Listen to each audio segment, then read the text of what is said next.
Hey, all right. So we've got cost concepts defined from topic 10. We understand what perfect competition is. We're ready to start looking at some graphs. So I just want to remind you that in the last topic, we defined three important per unit cost concepts, right? We talked about marginal cost, average total cost, and average variable cost. And remember, we talked mostly about how marginal cost should be increasing, okay? And average total cost intersects marginal cost at its minimum. That is also true for average variable cost. Average variable cost also intersects marginal cost at its minimum. And of course, average variable cost is always going to be below average total cost because average total cost includes both fixed costs and variable costs. All right, so your graph problems are always going to look like this. And we're going to talk kind of generically about what we can learn from these cost curves before we jump to an example with numbers. So basically, we've defined these three cost concepts to help us understand how firms answer three basic questions about their operation. When they should open versus close in the short run, how much they should produce, and how much profit they're going to earn. So let's start with the first question. How do we know whether or not a firm should stay open or close in the short run? Well, if you remember from last time, our short run shutdown condition is that as long as the price is greater than or equal to average variable cost, okay, as long as their revenue per unit is larger than their operating cost per unit, then they're going to continue to operate. Okay, they'll produce a positive quantity, or in other words, they'll stay open. This is all in the short run. All right, so this average variable cost curve here is going to tell us something then about the firm's operation. P1, where average variable cost intersects your marginal cost curve, that is going to be the lowest price at which the firm would operate, okay? If the price is here at P1, okay, that's the lowest price at which the price is exactly equal to average variable cost, okay?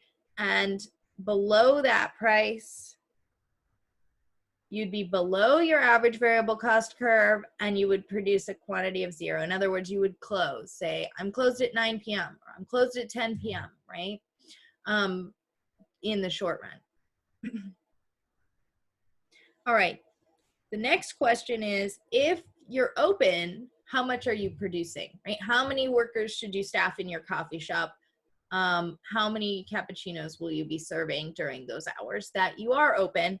And the answer to that question, of course, is to produce as long as your revenue is greater than your marginal cost, okay?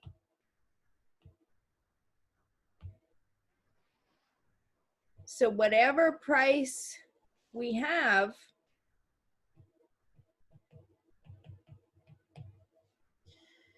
whatever price we observe in the market, what we're going to do is we're going to come over to our marginal cost curve, and that is going to give us the quantity that is produced in that market.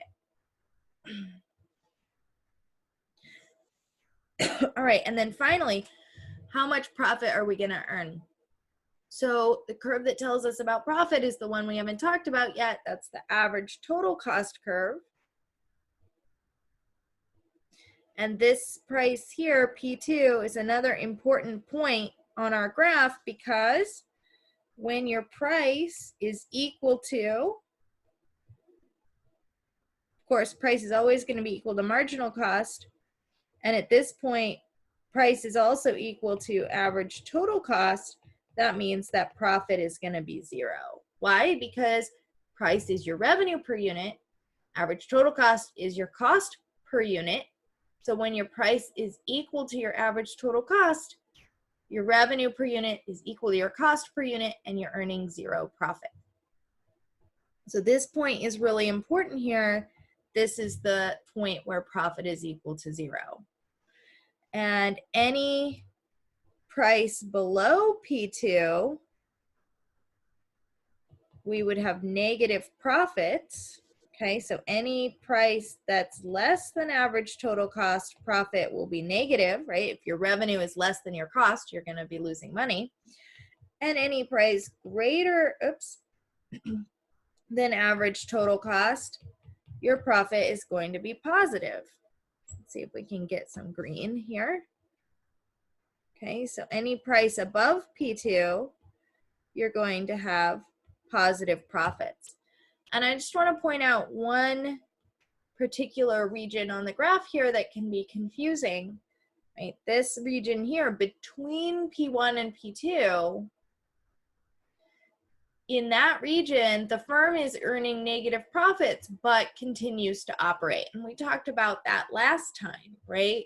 You may continue to operate in the short run, even though you're losing money, because you're earning, because your price is greater than average variable cost in this region, you're earning enough money that you are not only paying your variable costs, but you're able to pay down some of your rent or your fixed costs. So you're earning, even though you're making a loss, your losses are going to be smaller than if you just shut down and took the fixed cost as a loss. So all of this decision making that we were talking about here has to do with short run decision making. We are going to talk about long run behavior in a couple videos, but for now we're just focused on the short run. Okay, so we've got here our 3 cost concepts and how they help us describe firm behavior. The last thing I want to point out is that we can now label on our graph, let's use that highlighter. We can now label on our graph the firm supply curve. The individual firm supply curve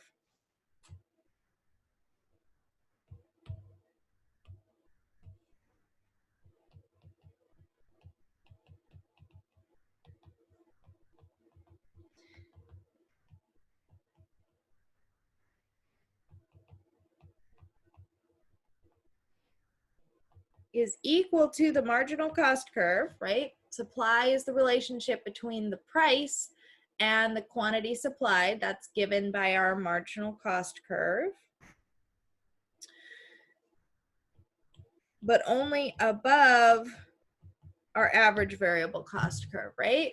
Because below the average variable cost curve, the quantity supplied is 0, right? So here we have, this is where supply comes from. I remember from the beginning of the class, I've been telling you that you should think about supply as the cost of production, right? Supply is equal to the cost of production. And here we've just defined that a little bit more carefully. Supply is equal to the marginal cost of production, okay? As long as the firm is earning enough profits to operate in the short run. All right, so let's take these concepts and apply them to an example with numbers.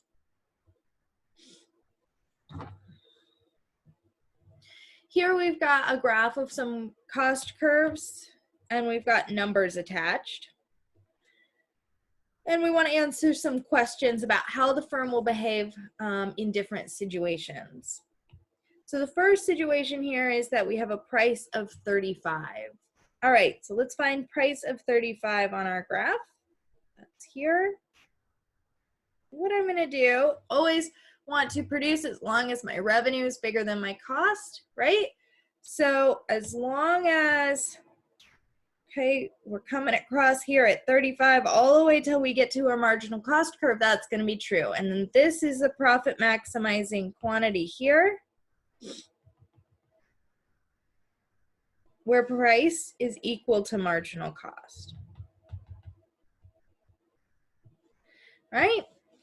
If the price is 35, then for all of these units, right, you can see that my price is higher than my marginal cost curve, right? until we get to this point where price is equal to marginal cost. And after that, right, if I were to produce a larger quantity, that would not be good because my marginal cost of production would be greater than the revenue that I get from selling that product. So I don't want to do that. I'm going to stop here at 23 units. Great. So any price, you're going to come across till you hit the marginal cost curve, and then you're going to stop. All right. How much profit will the firm earn if the price is 35? So here I want to remind you that we have this equation here for profit. Profit is equal to price minus average total cost times quantity. Okay, this is rearranged a little bit from our profit equals total revenue minus total cost formula.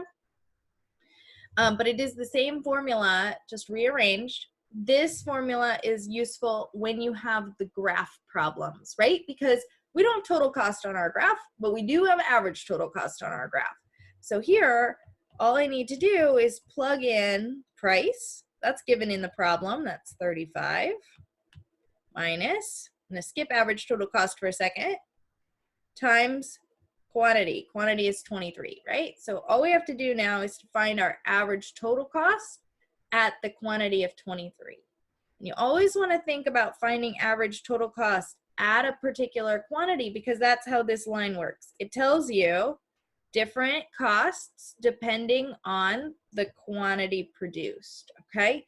So you're going to come up from a quantity of 23 till you hit your average total cost curve.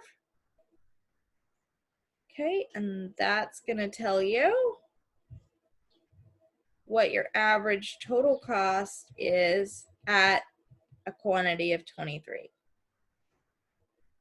So I've got my price is 35, my average total cost is 26. If you plug that into your calculator, you're going to see that your profit here is $207. Okay.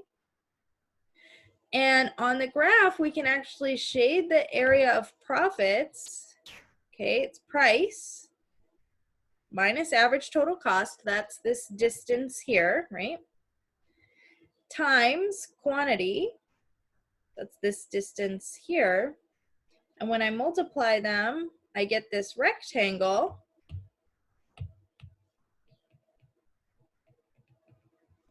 That's profits, okay? The area of that rectangle is $207, and that's how much profit the firm will earn in this situation. All right. The great thing about these graphs is that we can answer now, how will the firm behave? Will it shut down? How much will it produce? How much profit will it earn for any price in the market? We have all the information here to tell us how the firm behaves at any market price. So now we're gonna look at a different price. Say the price is 13. Okay, and I'm gonna go down here to the second graph here so I can keep everything straight. And if the price is 13, how much will the firm produce? Okay, so again, I'm going to just find 13 on my graph. I'm going to come over to my marginal cost curve. Produce as long as price is greater than marginal cost. So my profit maximizing quantity is 15. Okay. This is how we maximize profits. That's given the price of 13. That's the quantity that's going to give the firm the highest amount of profit. So how much profit will they earn at a price of 13? Well, again, we're going to do price minus average total cost times quantity. All we've got to do to fill this equation in is to find our average total cost. Remember, we want to come up from a quantity of 15 to the average total cost curve. Okay, come up to the average total cost curve. Again, here my average total cost is 26. That is just a coincidence that it's the same in both of these examples. It's not really a coincidence. It's just that these graphs are really hard to draw, and I try not to put like too many lines on them. So I've used the average total cost at 26 here in both examples. But again, it's not always going to be 26. You'll find that by coming up from your quantity to your average total cost curve. Now, if we plug that into the calculator, we're going to get a profit of negative 195. Well, that's not good, right? Your price is less than your average total cost. So you're going to be earning negative profit, right? Yeah, 13 minus 26, that's negative. And here, right, we can label that area on the graph. You can either label this profits, oops, or you can label this losses because it's really negative, okay?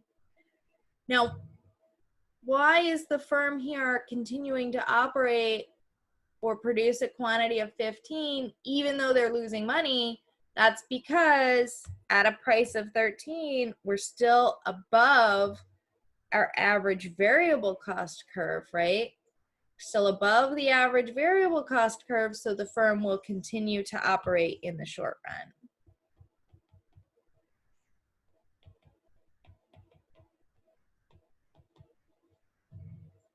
All right.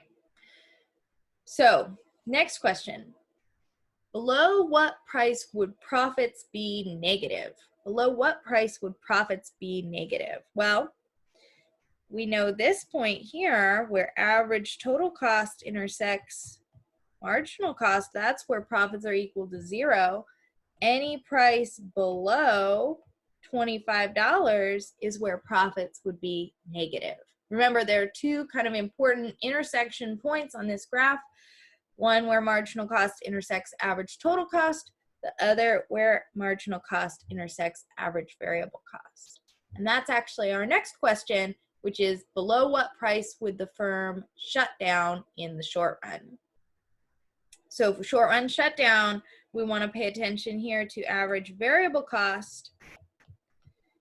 For any price less than our minimum average variable cost here, that's $10, then the firm is going to produce a quantity of 0 in the short run.